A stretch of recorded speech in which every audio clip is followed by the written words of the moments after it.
அதுக்கு அடுத்து பிரச்சனை என்ன?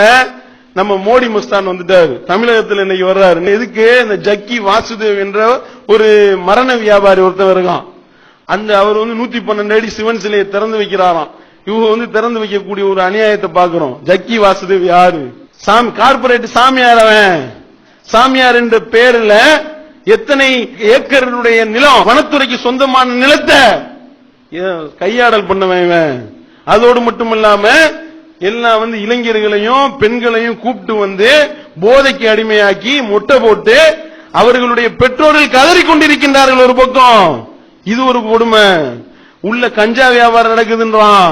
கஞ்சாவை கொடுத்துக்கிட்டு எல்லாம் போதையில திளைக்கிறது தான் நம்ம பேலோகத்துக்கு போறது என்று வழி என்று சொல்லிக் கொடுக்கப்பட்டு கொண்டிருக்கின்றது. அங்கே இருக்கக்கூடிய பள்ளிக்கூடத்துல ஒரு எல்கேஜி படிக்கிறவனுக்கு 1 லட்சம் ரூபாய் கொடுங்கிற.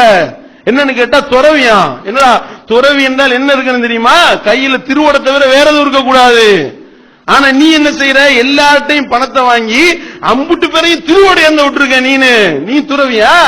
வெக்கத்தை துறந்த துறவி, மானத்தை துறந்த துறவி, நேர்மையை துறந்த துறவி, எல்லா நீதி நேர்ம நியாயம் அம்புட்டையும் திறந்தவனுக்கு பேரு துறவி. அந்த துறவி திறந்து வைக்க கூப்பிட்டு இருக்காரு.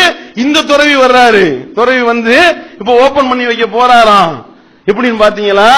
அப்ப இந்த மாதிரியான அநியாயக்காரர்களோடு கைகோர்த்து, ஏன்னா ஒரு மோசடிக்காரனுடைய மனசு இன்னொரு மோசடிக்காரனுக்கு தானே தெரியும். ஒரு கொள்ளக்காரனுடைய மனசு இன்னொரு கொள்ளக்காரனுக்கு தான் தெரியும். ஒரு துறவியினுடைய மனசு இன்னொரு துறவிக்கு தான் தெரியும் என்ற அடிப்படையில் இப்படிப்பட்ட கொடுமைகள் நடந்து கொண்டிருக்கின்றது. இதையும் மக்கள் மத்தியில் நம்ம சரியான முறையில் விழிப்புணர்வு ஏற்படுத்த வேண்டும் என்று கூறி என்னுடைய இந்த உரையை நிறைவு செய்கின்றேன். வாயுதவான அல்ஹம்துலில்லாஹி ரப்பில் ஆலமீன்.